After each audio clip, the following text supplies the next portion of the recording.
বিসমিল্লাহির রহমানির রহিম। আসসালামু আলাইকুম। ইসলামী প্রজাতন্ত্র ইরানের বিশ্ব কার্যক্রমের বাংলা অনুষ্ঠানে আপনাদের স্বাগত জানাচ্ছি।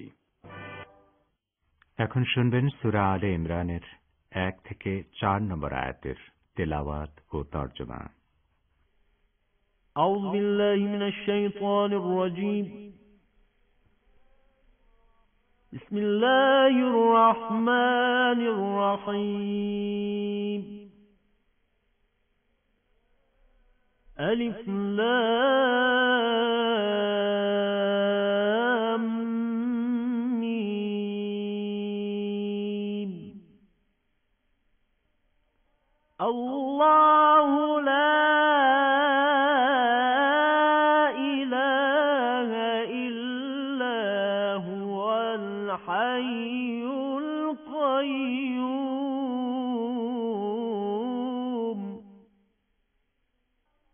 نزل عليك الكتاب بالحق مصدقا لما بين يديه وأنزل التوراة والإنجيل وأنزل التوراة والإنجيل من قبل هدى للناس وأنزل الفرقان. إن الذين كفروا بآيات الله لهم عذاب شديد والله عزيز ذو انتقام. إن الذين كفروا بآيات الله لهم عذاب شديد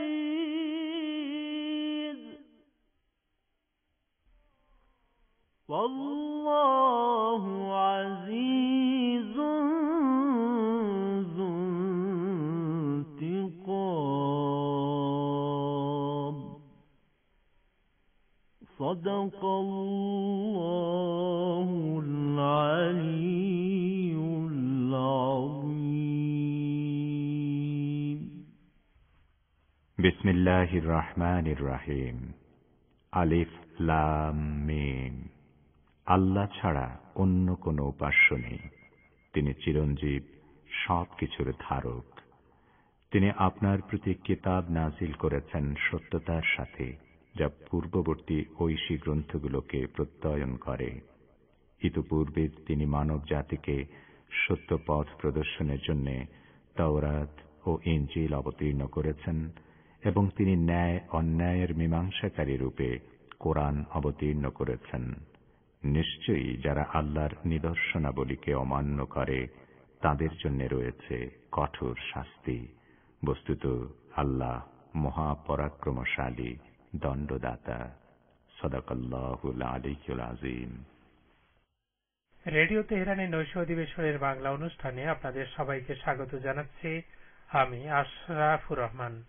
এই অনুষ্ঠান প্রতিদিন প্রচারিত হয় বাংলাদেশ সময় রাত 10:23 ভারত সময় রাত 9:53 এবং তেহরান সময় রাত 8:53 আর প্রচারিত হয় বাংলাদেশ ও ভারতের শর্টওয়েভ 41 মিটার ব্যান্ডে 7305 কিলোহার্টজে।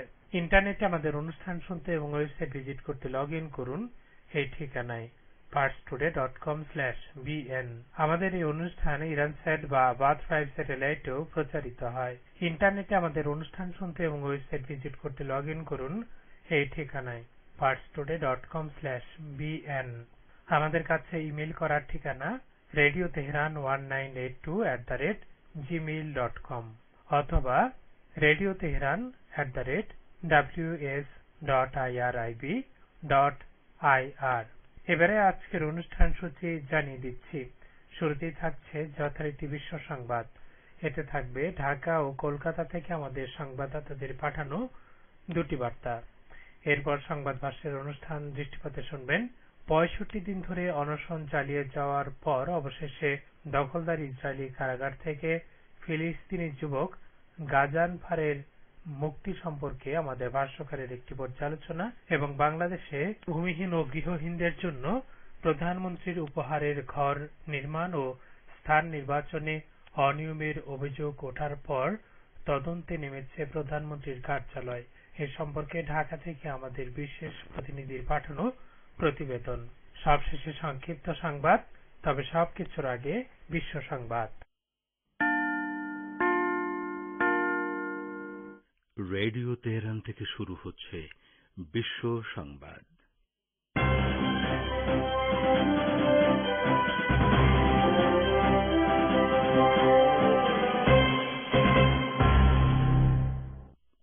শুরুতেই সংবাদ শিরোনাম।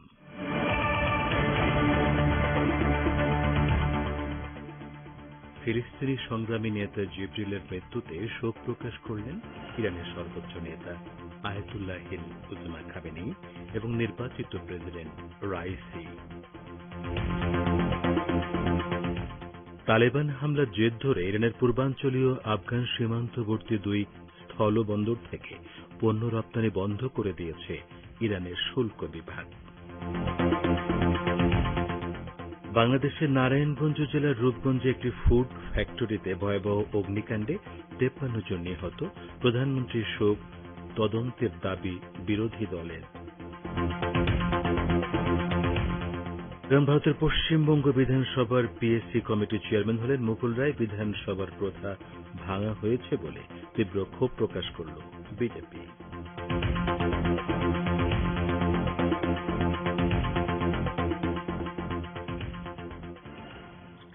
আসসালামু আলাইকুম। এতক্ষণ গুরুত্বপূর্ণ সংবাদ শিরোনাম শুনলেন। এবারে বিস্তারিত বিশ্ব সংবাদে আপনাদের স্বাগত জানাচ্ছি। আমি গাজী আব্দুর রশিদ। ফিলিস্তিনের স্বাধীনতাকামী নেতা আহমদ জিবরিলের মৃত্যুতে শোক প্রকাশ করেছেন ইরানের সর্বোচ্চ নেতা আয়াতুল্লাহ হিল উজমা খামেনি ও নির্বাচিত প্রেসিডেন্ট সৈয়দ ইব্রাহিম রাইসি। ইরানের সর্বোচ্চ নেতা এক শোক বার্তায় জিবরিলকে অকুতোভয় যোদ্ধা অভিহিত করে বলেন, তিনি নিজের মাতৃভূমি পুনরুদ্ধার ও নির্যাতিত ফিলিস্তিনি জাতির অধিকার আদায়ে আজীবন সংগ্রাম করে গেছেন। ফিলিস্তিনের স্বাধীনতাকামী সংগঠন popular front for the liberation of প্যালেস্টাইনের প্রতিষ্ঠাতা নেতা আহমদ জিবরিল বুধবার রাতে সিরিয়ার রাজধানী দামেস্কের একটি হাসপাতালে ইন্তেকাল করেন। রাশিয়া বলেছে, ভিয়েনায় ইরানের পরমাণু সমঝোতা পুনরুজ্জীবনের 7ম দফা আলোচনার তারিখ এখনো নির্ধারিত হয়নি, কারণ গত 18 জুনের নির্বাচন পরবর্তী পরিস্থিতিতে পরবর্তী দফা আলোচনার জন্য ইরানের আরও সময় প্রয়োজন।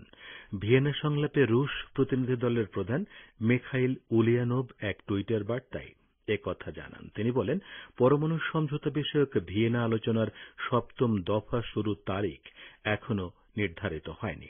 প্রেসিডেন্ট নির্বাচনের পর ইরানের প্রস্তুতি নিতে আরও সময় প্রয়োজন। এই বিলম্বকে স্বাভাবিক উল্লেখ করে উলিয়ানোভ বলেন, বর্তমানে ভিয়েনা সংলাপ নিয়ে যে অনিশ্চয়তা চলছে তা কোনো দেশেরই স্বার্থ রক্ষা করবে না। উলিয়ানোভ বলেন, যত তাড়াতাড়ি আলোচনা আবার শুরু করা যায় ততই ভালো। ইউরোপীয় পার্লামেন্ট আমেরিকার ইরান বিদ্বেষী নীতি অনুসরণ করে মানবাধিকার লঙ্ঘনের অভিযোগে কয়েকজন ইরানি কর্মকর্তার বিরুদ্ধে নিষেধাজ্ঞা আরোপের আহ্বান জানিয়েছে। ওই পার্লামেন্ট বৃহস্পতিবার এক প্রস্তাব পাশ করে এসব কর্মকর্তার সম্পদ আটকের পাশাপাশি কয়েকটি ইরানি প্রতিষ্ঠানের বিরুদ্ধেও নিষেধাজ্ঞা আরোপ করার জন্য ইউরোপিয়ান কাউন্সিলের প্রতি আহ্বান জানিয়েছে। ওই প্রস্তাবে দাবি করা হয়েছে, এসব ইরানি কর্মকর্তা ইউরোপীয় নাগরিকদের স্বেচ্ছাচারীভাবে আটক ও মৃত্যুদণ্ড প্রদানে ভূমিকা রেখেছেন। ইউরোপীয় পার্লামেন্টের প্রস্তাবে ইরানে মৃত্যুদণ্ডপ্রাপ্ত আসামি আহমেদ রেজা জালিলিকে মুক্তি দেওয়ার জন্য নির্বাচিত প্রেসিডেন্ট সৈয়দ ইব্রাহিম রাইসির প্রতি আহ্বান জানানো হয়েছে। তালেবান হামলার জের ধরে ইরানের পূর্বাঞ্চলীয় আফগান সীমান্তবর্তী দুই স্থলবন্দর দোগারুন ও মাহিরুদ থেকে পণ্য রপ্তানি বন্ধ করে দিয়েছে ইরানের শুল্ক বিভাগ। ওই বিভাগের মুখপাত্র রুহুল্লাহ লাতিফি এক বিবৃতিতে ওই দুই স্থলবন্দরে পণ্য না পাঠানোর জন্য ইরানি ব্যবসায়ীদের প্রতি আহ্বান জানিয়েছেন। দুটি স্থলবন্দরেই তালেবানের বন্দুকধারীরা হামলা চালিয়ে এসব বন্দরের আফগান অংশ দখল করে নিয়েছে বলে খবর পাওয়ার পর এ ব্যবস্থা নেওয়া হল। গণমাধ্যম ও সামাজিক যোগাযোগ মাধ্যমগুলোতে ছড়িয়ে পড়া ছবি ও ভিডিও চিত্রে ওই দুই স্থলবন্দরে তালেবান বন্দুকধারীদের উপস্থিতি দেখা গেছে। আপনারা বিশ্ব সংবাদ শুনছেন রেডিও তেহরান থেকে, আর প্রচারিত হচ্ছে বাংলাদেশ ও ভারতে শর্টওয়েভ 41 মিটার ব্যান্ডে, এছাড়া বিশ্বজুড়ে ইন্টারনেট ও স্যাটেলাইটে। বাংলাদেশে করোনা ভাইরাসে আক্রান্ত হয়ে একদিনে আরও 212 জনের মৃত্যু হয়েছে, যা এখন পর্যন্ত সর্বোচ্চ রেকর্ড। এ নিয়ে দেশে এ পর্যন্ত করোনায় মৃতের সংখ্যা বেড়ে দাঁড়িয়েছে 16,004 জনে। বাংলাদেশের করোনা পরিস্থিতি নিয়ে রিপোর্ট করছেন ঢাকা থেকে আমাদের প্রতিনিধি আব্দুর রহমান খান। করোনা ভাইরাসে আক্রান্ত হয়ে এ যাবৎকালের সর্বোচ্চ সংখ্যক মৃত্যুর রেকর্ড দেখেছে বাংলাদেশ। শুক্রবার বিকেলে স্বাস্থ্য অধিদপ্তরের বিজ্ঞপ্তিতে জানানো হয়েছে, আজ সকাল 8টা পর্যন্ত গত 24 ঘন্টায় করোনা ভাইরাসে আক্রান্ত হয়ে আরও 212 জনের মৃত্যু হয়েছে। এ সময় শনাক্ত হয়েছেন 11,324 জন। শনাক্তের হার 30.95%। ওদিকে স্থানীয় প্রতিনিধিদের মাধ্যমে সংগৃহীত তথ্য প্রকাশ করে গণমাধ্যমে উল্লেখ করা হয়েছে, রাজধানী বাদে দেশের 20 জেলাতে করোনা এবং উপসর্গ নিয়ে 24 ঘন্টায় মারা গেছেন 206 জন। এর মধ্যে দেশের উত্তর ও দক্ষিণ পশ্চিমাঞ্চলের জেলাগুলোতে মারা গেছেন 202 জন। লাগামহীন করোনার ভয়াবহ বিস্তারে বিপর্যস্ত বেশিরভাগ জেলা। সেখানে হাসপাতালগুলোতে চরম শয্যা ও অক্সিজেন সংকট চলছে। রোগীদের নিয়ে এক হাসপাতাল থেকে আরেক হাসপাতালে ছুটাছুটি করছেন স্বজনেরা। যথাযথ চিকিৎসা না পেয়েও মারা যাচ্ছেন অনেকে। বৃহস্পতিবার সকাল 8টা থেকে শুক্রবার সকাল 8টা পর্যন্ত গত 24 ঘন্টায় প্রাপ্ত তথ্য অনুযায়ী সবচেয়ে বেশি রোগী মারা গেছে একক জেলা হিসেবে কুষ্টিয়ায়, আর সর্বোচ্চ শনাক্তের হার পাওয়া গেছে ফরিদপুরে 52.2%। খুলনা বিভাগে করোনা ভাইরাসের সংক্রমণের ঊর্ধ্বমুখী ধারা বজায় রয়েছে। গত 24 ঘন্টায় এই বিভাগে করোনা এবং উপসর্গে আরও 71 জনের মৃত্যু হয়েছে। এ সময় আক্রান্ত হয়েছেন 1,656 জন। এই বিভাগে শনাক্তের হার কমলেও মৃত্যুর হার এখনো বেশি। গত 24 ঘন্টায় শনাক্তের হার পাওয়া গেছে 45%।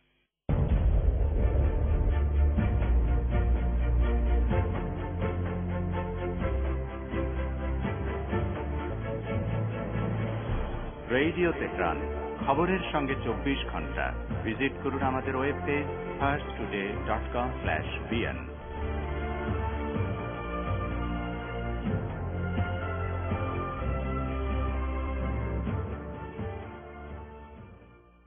শ্রোতা বন্ধুরা, আবারও ফিরে এলাম রেডিও তেহরানের রাতের বিশ্ব সংবাদে। বাংলাদেশের নারায়ণগঞ্জ জেলার রূপগঞ্জে সজীব গ্রুপের অঙ্গ প্রতিষ্ঠান হাশেম ফুড অ্যান্ড বেভারেজের ফুডস ফ্যাক্টরিতে ভয়াবহ অগ্নিকাণ্ডে 53 জন নিহত হয়েছেন। এ পর্যন্ত 50 জনের মরদেহ উদ্ধার করা হয়েছে। এর আগে গতকাল আগুন থেকে বাঁচতে কারখানা থেকে লাফিয়ে পড়ে মারা যান 3 শ্রমিক।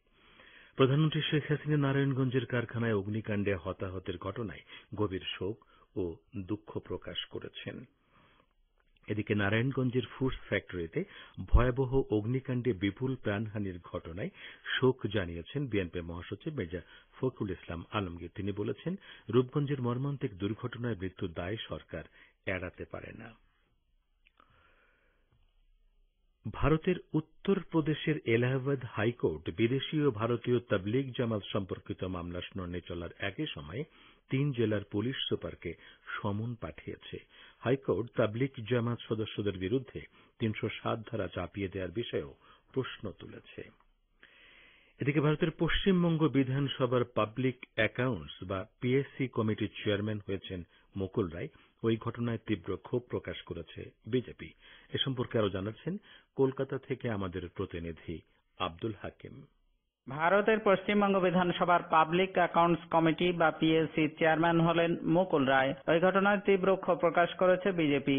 আজ শুক্রবার বিধানসভার অধিবেশন শেষে পিএসসি কমিটির চেয়ারম্যান হিসেবে বিধায়ক মুকুল রায়ের নাম ঘোষণা করেন স্পিকার বিমান বন্দ্যোপাধ্যায়। কিন্তু মুকুল রায়ের নাম ঘোষণা করার পরে এর প্রতিবাদে বিধানসভা থেকে ওয়াকআউট করেন বিজেপি বিধায়করা। পরে এক সংবাদ সম্মেলনে ক্ষোভ প্রকাশ করে বিরোধী দলনেতা ও বিজেপি নেতা শুভেন্দু অধিকারী বলেন, সাধারণত বিরোধী দল থেকেই পিএসসি চেয়ারম্যান নিযুক্ত করা হয়, কিন্তু ক্ষমতার জোরে সেই রীতি ভঙ্গ করেছে তৃণমূল। বিরোধী দলনেতা শুভেন্দু অধিকারীর অভিযোগ, বিধানসভার অধিবেশনে বিরোধী দলকে কোনো কথা বলারই সুযোগ দেওয়া হয়নি। বিরোধী দল থেকেই পিএসসির চেয়ারম্যান নিযুক্ত হন বলে দীর্ঘদিন ধরে দেখে আসছি।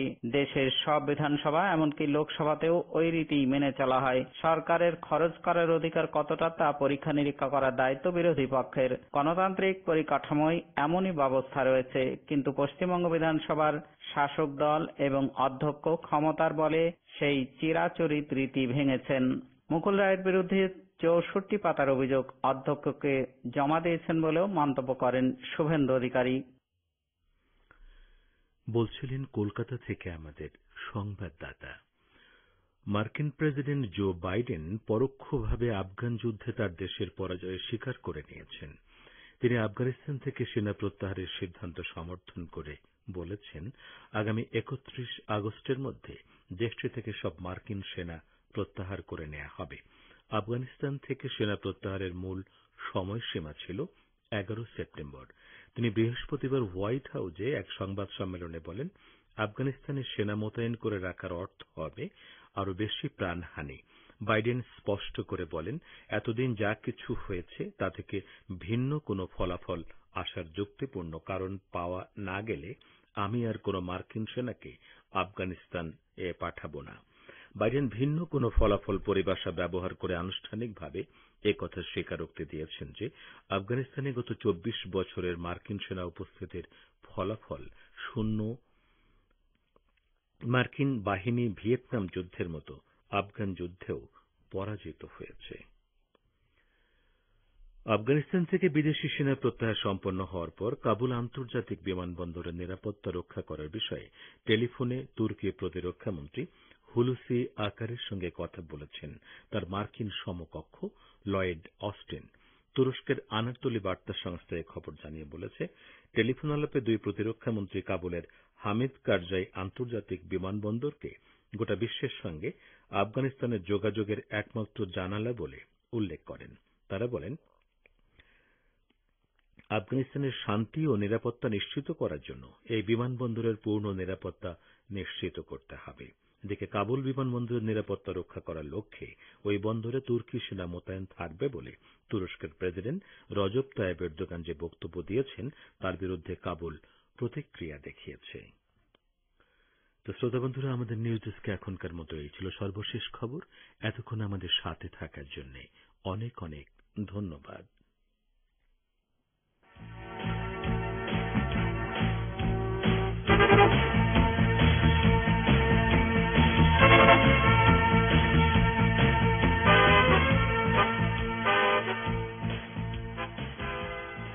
বিশ্ব সংবাদ শুনলেন রেডিও তেহরান থেকে। শ্রোতা বন্ধুরা, এবারে আমন্ত্রণ জানাচ্ছি সংবাদ ভাষ্যের অনুষ্ঠান দৃষ্টিপাতে। একজন নিরপরাধ ফিলিস্তিনি যুবক বন্দী 65 দিন ধরে অনশন ধর্মঘটের পর ইসরায়েলি কারাগার থেকে মুক্তি পেয়েছেন। এ প্রসঙ্গে আজকের দৃষ্টিপাতের প্রথমেই শুনুন আমাদের ভাষ্যকারের একটি পর্যালোচনা। পড়ে শোনাচ্ছেন আশরাফুর রহমান। গাজানফার আবু আতওয়ান নামের এক ফিলিস্তিনি যুবক বন্দী 65 দিন ধরে অনশন ধর্মঘট চালিয়ে যাওয়ায় অবশেষে দখলদার ইসরায়েল তাকে মুক্তি দিতে বাধ্য হয়েছে। ইসরায়েলি দখলদার বাহিনী তাকে বিনা কারণে এবং বিনা উস্কানিতে গ্রেপ্তার করে তদন্ত বা কথিত বিচারের মুখোমুখি না করেই বারবার তার বন্দিত্বের মেয়াদ কথিত প্রশাসনিক নির্দেশে বাস্তবায়ন করছিল। আর এরই প্রতিবাদে মজলুম এই ফিলিস্তিনি অনশন ধর্মঘট চালিয়ে যাচ্ছিলেন। দখলদার ইসরায়েলি সেনাদের হাতে গণহারে বন্দী ফিলিস্তিনিদের বেশিরভাগই কোনো কারণ ছাড়াই আটক হয়ে আছেন। তাদের ব্যাপারে কোনো মিথ্যা অভিযোগও দায়ের করতে না পেরে ইসরায়েল এইসব বন্দীকে প্রশাসনিক বন্দী বলে আখ্যায়িত করে থাকে। এই বন্দীদের মধ্য থেকে গাজানফার নামের সংগ্রামী ফিলিস্তিনি বন্দী অনশন জিহাদ চালিয়ে গতরাতে মুক্তি পেলেন। দখলদার ইসরায়েলি সেনারা গত বছরের অক্টোবর মাসে 28 বছর বয়সী নিরপরাধ গাজানফারকে বন্দী করেছিল। তার বন্দিত্বের মেয়াদ 2 পর্যায়ে 6 মাস করে মোট 1 বছর পর্যন্ত নবায়নের নির্দেশ দিয়েছিল দখলদার ইসরায়েলি কর্তৃপক্ষ। আর এরই প্রতিবাদে গত মে মাস থেকে অনশন চালিয়ে আসছিলেন গাজানফার। গাজানফারের এই ঘটনা থেকে বোঝা যায় অন্যায়ের মোকাবেলায় সংগ্রামের পথ কখনো বৃথা যায় না, বরং তা শেষ পর্যন্ত মুক্তি নিয়ে আসে। বর্ণবাদী ইসরায়েল যে বিনা উস্কানিতে এবং বিনা বিচারে বিপুল সংখ্যক ফিলিস্তিনিকে বন্দী করছে, গাজানফারের এই সংগ্রাম থেকে ইসরায়েলের মানবতা বিরোধী নৃশংস চরিত্র বিশ্ববাসীর কাছে আরো স্পষ্ট হল। গাজানফারের প্রতিবাদের প্রতি সংহতি জানিয়ে দুটি ইসরায়েলি কারাগারের ফিলিস্তিনি বন্দীরা গতকাল অনশন ধর্মঘট পালন করেন। ফিলিস্তিনিদের ঐক্যের কাছে বর্ণবাদী ইসরায়েল যে নতজানু হতে বাধ্য, গাজানফারের মুক্তিতে তা আবার স্পষ্ট হল। গাজানফারের এই ঘটনা ফিলিস্তিনি বন্দীদের ব্যাপারে বিশ্ব সমাজের নীরবতা ও নিষ্ক্রিয়তার লজ্জাজনক কলঙ্ক তুলে ধরেছে।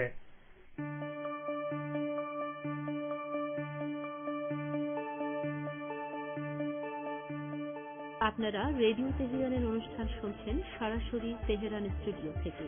ইন্টারনেটে আমাদের অনুষ্ঠান প্রতিদিন শুনুন এই ঠিকানায় parstoday.com/bn।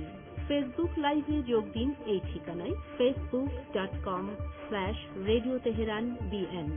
আমাদের কাছে ইমেল করার ঠিকানা radioteheran1982@gmail.com। আমাদের ভাষ্যকারের পর্যালোচনাটি শুনলেন। এবারে দৃষ্টি দেব বাংলাদেশের দিকে। বাংলাদেশের প্রধানমন্ত্রী শেখ হাসিনার আশ্রয়ন প্রকল্পে অনিয়ম দুর্নীতি তদন্তে আজ থেকে মাঠে নেমেছে বিশেষ টিম। এই প্রকল্পে দুর্নীতি অনিয়মের অভিযোগ উঠেছে বিভিন্ন জায়গা থেকে। এ বিষয়ে এখন রয়েছে ঢাকা থেকে আমাদের বিশেষ প্রতিনিধি আব্দুর রহমান খানের প্রতিবেদন। দেশের ভূমিহীন ও গৃহহীনদের জন্য গৃহীত সরকারি আশ্রয়ন প্রকল্পে অনিয়ম এবং দুর্নীতির খবর প্রকাশ হবার পর প্রধানমন্ত্রীর দপ্তর থেকে মাঠ পর্যায়ে তদন্ত শুরু হয়েছে। প্রকল্পের অধীন 5টি দল আজ শুক্রবার অভিযুক্ত এলাকায় সরেজমিনে সফর করেছেন। প্রধানমন্ত্রীর কার্যালয়ের অধীনে গৃহীত এই আশ্রয়ন প্রকল্পের মাধ্যমে ভূমি এবং গৃহহীন প্রায় 9 লাখ পরিবারকে ঘর নির্মাণ করে দেবার কর্মসূচি গ্রহণ করেছে সরকার। বঙ্গবন্ধু শেখ মুজিবুর রহমানের জন্ম শতবার্ষিকীতে মুজিব বর্ষে এটিই হবে প্রধানমন্ত্রী শেখ হাসিনার বিশেষ উপহার, এভাবেই প্রচার করা হয়েছে। উপজেলা নির্বাহী কর্মকর্তাদের নেতৃত্বে 5 সদস্যের উপজেলা প্রকল্প বাস্তবায়ন কমিটির মাধ্যমে এই কাজটি সম্পন্ন করা হচ্ছে। প্রথম পর্যায়ে দেশের 22টি জেলায় অন্তত 36টি উপজেলা আশ্রয়ন প্রকল্পের আওতায় 1,20,000 ভূমিহীন ও গৃহহীনদের মাঝে জমি সহ ঘর করে দেওয়ার উদ্যোগ নেয় সরকার। ইতিমধ্যে বেশ কিছু সংখ্যক ঘর হস্তান্তর করা হয়েছে। তবে এরই মধ্যে বিভিন্ন এলাকায় সব ঘর নির্মাণ কাজে এবং বন্টনের ক্ষেত্রে অনিয়মের অভিযোগ পাওয়া গেছে। কোথাও ঘর নির্মাণের পরপরই তা ভেঙে যাচ্ছে, কোথাও দেখা দিয়েছে ফাটল, আবার কোথাও নিম্নমানের নির্মাণ সামগ্রী দিয়েই ঘর নির্মাণ হচ্ছে। ঘরের ভিত নড়বড়ে হয়ে যাওয়া এবং ঘর বরাদ্দের নামে টাকা নেয়ারও অভিযোগ পাওয়া গেছে। এসব অভিযোগে ইতিমধ্যেই উপজেলা নির্বাহী কর্মকর্তা এবং সহকারী কমিশনার হিসেবে দায়িত্ব পালন করা প্রশাসন ক্যাডারের অন্তত 5 জন কর্মকর্তাকে ওএসডি করা হয়েছে। তদন্তে প্রমাণ হলে আরো কিছু কর্মকর্তা সহ অন্যান্য অভিযুক্ত ব্যক্তিদের বিরুদ্ধেও ব্যবস্থা নেবার সিদ্ধান্ত নিয়েছে সরকার। একই সঙ্গে ভেঙে যাওয়া বা নষ্ট হয়ে যাওয়া ঘরগুলোর মেরামত, প্রয়োজনে পুনর্নির্মাণ করে দেবারও সিদ্ধান্ত নেওয়া হয়েছে। এ বিষয়ে আজ সকালে মুন্সিগঞ্জের কালিরচরে সরেজমিনে তদন্তে এসে প্রধানমন্ত্রীর আশ্রয়ন প্রকল্পের পরিচালক মাহবুব হোসেন উপস্থিত সাংবাদিকদের জানান, আমরা কাউকে বলি না তুমি নদীর পারে করো, খালের পারে করো, মাটি ভরাট করে এখনই ঘর করো। এই ত্রুটি বিচ্যুতি যদি কোথাও হয়ে থাকে এবং যেগুলো 2-4টা খবর আসছে সেটা আমরা প্রয়োজনীয় ব্যবস্থা নিচ্ছি। এ বিষয়ে আশ্রয়ন 2 প্রকল্পের পরিচালক এবং সরকারের অতিরিক্ত সচিব মোহাম্মদ মাহবুব হোসেন সাংবাদিকদেরকে বলেছেন, ভূমিহীন ও গৃহহীনদের ঘর করে দেবার এই প্রকল্পটি প্রধানমন্ত্রীর স্বপ্নের প্রকল্প। প্রথমত সারা দেশের নবীন কর্মকর্তারা জনপ্রতিনিধিদের সাথে মিলে এই প্রকল্পটি বাস্তবায়ন করছে এবং এজন্য তাদের ধন্যবাদ জানাই। কিছু কিছু জায়গায় যেসব অনিয়মের অভিযোগ গণমাধ্যমে প্রকাশ পেয়েছে সে বিষয়ে শক্ত ব্যবস্থা নেওয়া হবে। তদন্ত করে দায়ীদের বিরুদ্ধে যথাযথ ব্যবস্থা নেওয়া হচ্ছে। সংবাদ ভাষ্যের অনুষ্ঠান দৃষ্টিপাত শুনলেন। শ্রোতা বন্ধুরা, অনুষ্ঠান থেকে বিদায় নেওয়ার আগে গুরুত্বপূর্ণ সংবাদ শিরোনামগুলো আরো একবার। ফিলিস্তিনি সংগ্রামী নেতা জিবরিলের মৃত্যুতে শোক প্রকাশ করলেন ইরানের সর্বোচ্চ নেতা আয়াতুল্লাহিল উজমা খামেনেই।